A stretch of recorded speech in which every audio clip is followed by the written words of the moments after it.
सोंदेपासून मांदेपर्यंतच्या सामान्य कास्तकार बांधवासाठी आता आपला मित्र उदय लाड घेऊन आला. नौका व्हिडिओ पाहणा सर्वांची शेती मित्र करतो आता मनापासून खूप खूप स्वागत. शेतकरी मित्रांनो, आपण सर्वांनी आता थंबनेल पाहितला आणि आपण सर्वांनी आता टायटल सुद्धा वाचले. चांद्यापासून बांध्यापर्यंतच्या सामान्य कांदा उत्पादक कास्तकार बांधवांच्या मनातील सध्याचा हा सर्वात महत्त्वाचा सवाल, जो सवाल सध्या तुमच्या माझ्या व आपल्या सर्वांच्या मनात उपस्थित झालाय. जो सवाल हा चांद्यापासून बांध्यापर्यंतचा प्रत्येक सामान्य कांदा उत्पादक कास्तकार बांधव हा विचारायला लागलाय. ज्या प्रश्नाच्या अनुसार काय देशांतर्गत बाजारामध्ये आता कांद्याचा बाजारभाव हा 5 होण्याची शक्यता ही 100% संपली. चला तर मग आपल्या सर्वांच्या मनात निर्माण झालेल्या सध्याच्या सर्वात महत्त्वाच्या यक्ष प्रश्नाच्या आजच्या व्हिडिओच्या माध्यमातून प्राप्त करूयात उत्तर.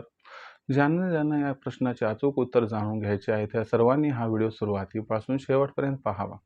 जिथं व्हिडिओ आपल्या सर्वांना मनापासून आवडल्यासारखा वाटेल तिथं व्हिडिओस लाईक करा.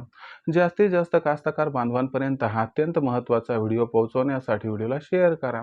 जर आपण सर्वांनी आणखीन चॅनलला सबस्क्राईब केलं नसेल तर आपल्या सर्वांना मनापासून कळकळीची विनंती या ठिकाणी करतो की चॅनलला सबस्क्राईब करून जरूर नोटिफिकेशन बेलला ऑल करा.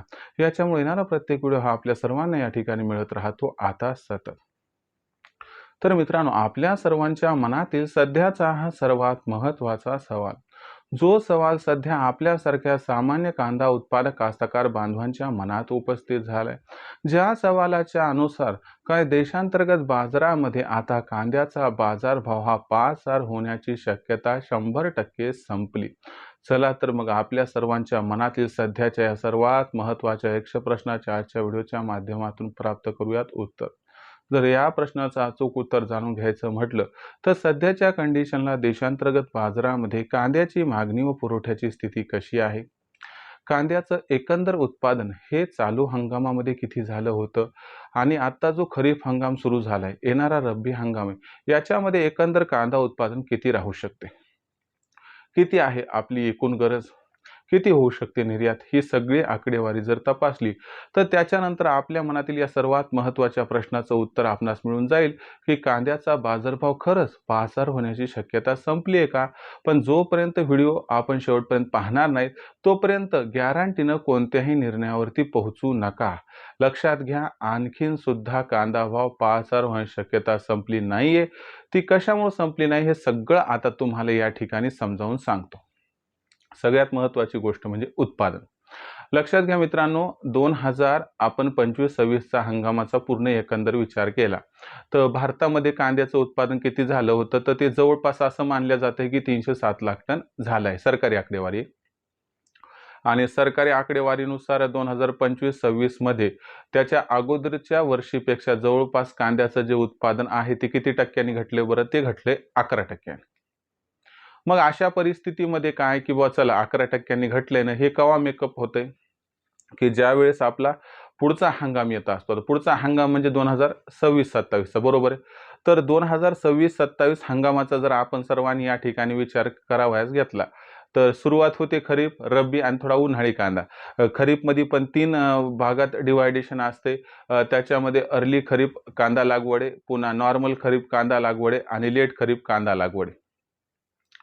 मग आता एकंदर लागवडीचं क्षेत्र कसं होतं बरं, तर तुम्हाला सांगतो. अर्ली खरीप लागवड जास्त करून कुठं होते, कर्नाटक व दक्षिणेतील इतर राज्यामध्ये, खास करून कर्नाटक व उरली सुरली दक्षिणेतील इतर राज्यात. यांचं जे उत्पादन आहे ते आता मार्केटमध्ये यायला सुरू झालेलं आहे आणि ऑगस्ट महिन्यामध्ये हे बऱ्यापैकी मार्केटमध्ये येईल.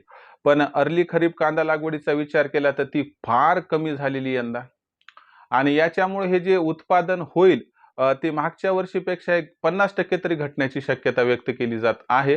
आणि जे काही उत्पादन होईल एक तर उशिराने येणार आहे आणि दुसरी गोष्ट क्वालिटीचा इश्यू आहे, साईज काय मोठी होण्याची जास्त शक्यता नाहीये.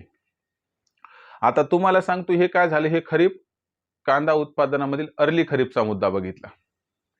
आता त्याच्यानंतर येतो नॉर्मल खरीप. नॉर्मल खरीप सगळ्यात जास्त कुठं होतं माहिती आहे का त्याची लागवड, तर सगळ्यात जास्त होते या ठिकाणी महाराष्ट्र, त्याच्यानंतर मध्य प्रदेश आणि मग बाकी होते जवळपास थोडीफार इकडं थोडीफार तिकडं. म्हणजे खास करून आपण जर म्हटलं राजस्थान आहे, थोडं कर्नाटक आहे, थोडं UP मध्ये होते, म्हणजे असे. पण खास करून एकंदर आपण नॉर्मल खरीप कांदा लागवडीचा विचार केला तर त्यापैकी जवळपास एक 60-65% या 2 राज्यामध्ये होते. मग इथलं चित्र कसं आहे बरं, तर इथलं चित्र असं आहे की जून महिन्यात तर कांदा लागवड असं बोटावर मोजण्या इतक्या टक्केवारी इतकी झाली, म्हणजे झालीच नाही जास्त. आणि जुलै महिन्यात सुद्धा चित्र काही फार चांगलं होतं असं नाहीये. म्हणजे काय, की खरीप कांदा लागवड जी नॉर्मल खरीपची आहे, तर ती कर्नाटक, दक्षिणेतील राज्यात जी 50% घटली, तर तेवढी तर काही घटणार नाही. पण एक अंदाजे कयास आहे किंवा 30% पर्यंत ही घटू शकते. आणि लेट खरीपचं सुद्धा असंच होण्याची शक्यता आहे. पाणीच नाहीये जास्त, तर मग काय पेरणीचं फार अडचणीचं म्हणजे ते कांदा लागवडीचं. ओव्हरऑल जर विचार केला तर 30 ते 50% पर्यंत आपल्याला नॉर्मल खरीप, खरीप आणि लेट खरीपची एकंदर आकडेवारी दिसत आहे. याच्यामुळे आपण जर बघितलं तर इथून पुढचे 5 ते 6 महिन्यापर्यंत कांद्याची आवक काय फार जबरदस्त होईल असं काही दिसत नाहीये. एकतर आपण त्या ठिकाणी अवलंबून असतो स्टॉकिंगच्या मालावरती, जो उन्हाळ्यातील आहे, रब्बीतील आहे, आणि तो सुद्धा यंदा 11% उत्पादन घटलंय. फार कमी प्रमाणात शेतकऱ्यांकडे सुद्धा कांदा शिल्लक आहे आणि ते पण विक्रीच्या मनस्थितीत काय नाहीयेत. दुसरी महत्वाची गोष्ट, इथून 5-6 महिन्यापर्यंत ही परिस्थिती अशी राहणार म्हटल्यानंतर मागणी आणि पुरवठ्यात तर गॅप हा कंटिन्यूअस राहणार ना. आता त्याच्यामध्ये नॉर्मल खरीपचं कांदा किंवा लेट खरीपचा कांदा जेव्हा दिवाळीच्या आसपास हिट आउट होईल, तर तेव्हा थोडंसं एक आपल्याला वाटेल की त्या ठिकाणी थोडी आवक सुधारत आहे, म्हणून कांद्याचे जे दर आहेत ते नियंत्रण देऊ शकतात, तरी देखील कांद्यात तेजी राहणार. आता तुमचा जो मूळ प्रश्न आहे की बाबा मग या ठिकाणी आपल्याला कांद्याचा बाजारभाव पाचार होताना दिसणार का नाही, तर लक्षात घ्या, आपल्या भारताची एकंदर दर महिन्याची गरज 20 लाख टन आहे. ओके. आणि दुसरी गोष्ट, जो कांदा आहे तो आता निर्यात 15 ऑगस्ट पासून वाढते भारताची दरवर्षी, ती निर्यात आता वाढणार.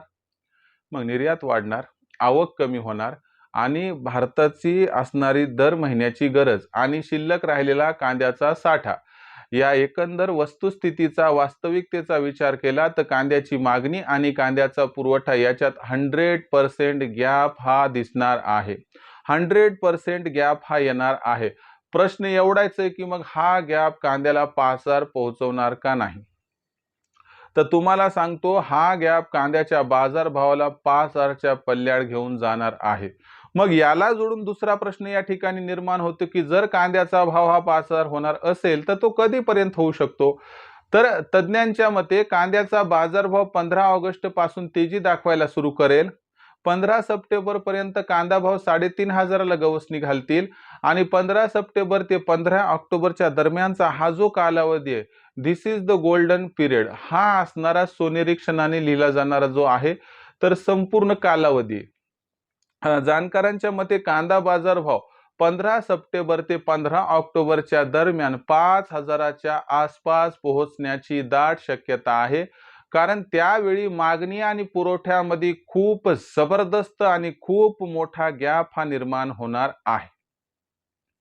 आता मग विक्रीचं काय करायचं, तर तुम्हाला सांगतो, 5,000 भाव होणार आहे या आशेपोटी थांबणं काही चुकीचं नाही, परंतु सर्व माल त्यासाठी आपण ठेवणं हे मात्र चुकीचं आहे. कारण कांदा नाशवंत असतो. कांदा तिथपर्यंत सांभाळायचा म्हटलं तर 20% पर्यंत खराब होऊ शकतो. त्याचं वजन कमी होऊ शकते. हा पूर्ण जर विचार केला तर एकंदरीत आपल्याला 5 साठी थांबणं हे परवडणार नाही. याचा अर्थ असा घेऊ नका की आपल्याला सर्व कांदा विकायचा आहे, आणि याचा असाही अर्थ घेऊ नका की सर्व कांदा ठेवायचा आहे. करायचं काय? करायचं एवढंच आहे की बाबा आपण काय करायचे, आपल्यापाशी असणारे जे कांदे आहेत, टोटल समजा 100 पिशव्या आपल्याकडे आहेत, तर तुम्ही 2 प्रकारची विभागणी मी तुम्हाला सांगतो. आर्थिक गरजेनुसार आणि आपल्याकडे असणाऱ्या मनुष्यबळानुसार तुम्ही काय करा, डिव्हायडेशन करा. आता तुम्हाला कसं परवडते बघा. ज्यांच्याकडे क्वांटिटी जास्त आहे त्यांना मी सांगतो की 20% करून 5 वेळेस विक्री करा. आता 100 पिशव्या आहेत म्हटल्यानंतर हे जे आपले त्या ठिकाणी कास्तकार बांधव आहेत, त्यांना 20-20 पिशव्या विकायला परवडायचं नाही, कारण घेऊन जायला फार अडचण पडते. तर तुम्ही काय करू शकता, 33-33 चे 3 लॉट करून विक्री करू शकतात. ज्यांच्याकडे 200 पिशव्या आहेत, मग ते काय करू शकतात, 50-50 चे लॉट करून 4 वेळेस विक्रीस आणू शकतात. आणि ज्यांच्याकडे 200 प्लस त्या ठिकाणी माल आहे, तर त्यांनी 20%. सिंपली फॉर्म्युला काय, की जर 300 त्या ठिकाणी पिशव्या असतील तर 300च्या 20% किती म्हणजे 60 पिशव्याचे 5 भाग करायचे. भाग किती करायचे हे तुमच्याकडे अवलंबून असणाऱ्यावरती कांद्याच्या शिल्लक साठ्यावरती डिपेंड आहे. मग तुम्हाला सांगतो 3 वेळेस डिवायडेशन करा, 4 वेळेस करा अथवा 5 वेळेस करा. 5च्या जास्त करण्याची काही गरज नाही, 3च्या पेक्षा खाली करू नका. कारण तुम्हाला सांगतो इथून सातत्यानं कांद्याचा बाजारभाव हा सुधारत जाणार आहे, वाढत जाणार आहे. मग ही तेजी प्राप्त करायची म्हटलं तर त्या ठिकाणी कांदा नाशवंत आहे हा मुद्दा गृहीत धरून भविष्यात भाव वाढतील, पण ते कुठपर्यंत वाढतील आणि कुठं थांबायचं कुणालाच माहित नाहीये. मग अशा परिस्थितीमध्ये कांदा 4800 झाला, 4900 झाला आणि मी सांगितलं की 5000 होणारच आहे. तो जर चुकून मुकून 5000 झाला नाही, सरकारने इंटरव्हेन्शन केलं, कुठून कांदा उपलब्ध झाला, काही 12 भानगडी झाल्या, निर्यात बंदीच लादली अचानक, तर तेव्हा काय वाटेल की विनाकारण 100 रुपयाच्या लोभामध्ये पडलो पडलो तर मला 4800-900चा भाव मिळत होता ना. मग अशा परिस्थितीमध्ये कांद्यामध्ये सरकार हस्तक्षेप करतच असते.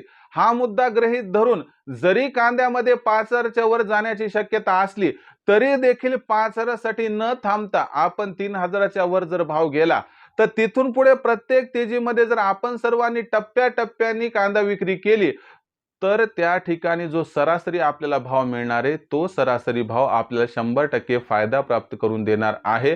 तर अशा पद्धतीनं तुमच्या या प्रश्नांची उत्तरे होती की पहिला प्रश्न होता की कांद्याचा बाजारभाव काय 5000 होण्याची शक्यता संपली, तर कांद्याचा बाजारभाव 5000 होण्याची शक्यता अजिबात संपली नाही, ती थोडीशी थांबली आणि लांबली एवढं मात्र मी सांगू इच्छितो आणि शकतो. आणि अशा पद्धतीने एक मुद्दा की बाबा कांदा विक्री तरी करायचा तर तो नक्की कधी करायचा आहे. तुमच्या प्रश्नांची समर्पक उत्तर देण्याचा हा एक प्रामाणिक प्रयत्न व हेतू होता. दिलासादायक वार्ता आहे, त्याचा खुलासा करताना बरं वाटलं की बाबा चला कांदा भाव आणखीनही 5000 पार जाण्याची शक्यता आहे. एकच विनंती आहे की आपण सर्वांनी एकदाच कांदा विक्रीस आणू नका. जेवढं होईल तेवढं कांद्याची आवक थोडंसं डिव्हाइड करून आणा, ती थांबवा, थोडीशी लांबवा. कारण आता कांद्याची आवक कमी केली, थोडी लांबवली थांबवली तर तुम्हाला त्या ठिकाणी फायदा होईल. म्हणून आपण आपापसामध्ये जे काही तुमचे ग्रुप्स असतील कांदा उत्पादक कास्तकार बांधवांचे बोलत जा, तुमच्याकडे किती त्यांच्याकडे किती, आणि त्यात व्यापाऱ्यांना घेऊ नका कारण त्यांना आपल्या असणारे बारीक नॉलेज आहे ते द्यायचं नाही. तर हे होतं आपल्या प्रश्नाचं उत्तर किंवा कांदा बाजारभाव हा 5000 होणार अथवा नाही, तर होणार आहे, पण त्यासाठी 15 सप्टेंबर ते 15 ऑक्टोबरच्या दरम्यानची वाट पाहावी लागेल. भविष्यात देशांतर्गत बाजारामध्ये आता कांदा दर पातळी कशी राहील याबद्दल अधिक वाचूक माहिती जाणून घेण्यासाठी पाहत राहा आवडते यूट्यूब चॅनल शेती मित्र. व्हिडिओमधील माहिती आवडली असेल तर व्हिडिओस लाईक करा. कास्तकार बांधवापर्यंत हा अत्यंत महत्त्वाचा व्हिडिओ पोहोचवण्यासाठी व्हिडिओला शेअर करा. चॅनलला एकदा सबस्क्राईब करून नोटिफिकेशन बेललाही ऑल करा. याच्यामुळे येणार प्रत्येक व्हिडिओ हा आपल्या सर्वांना मिळत राहतो इथं सतत. तर मित्रांनो, अशाच एका नवीन व्हिडिओसह मी आपला मित्र उदय लाड आपल्या सर्वांना आवडते यूट्यूब चॅनल शेती मित्र मिळत राहील सातत्याने. तोपर्यंत तमाम शेतकरी मित्रांचे व कांदा उत्पादक कास्तकार बांधवांचे आजच्या व्हिडिओत आपला मित्र उदय लाड हा व्यक्त करतो खूप खूप आभार.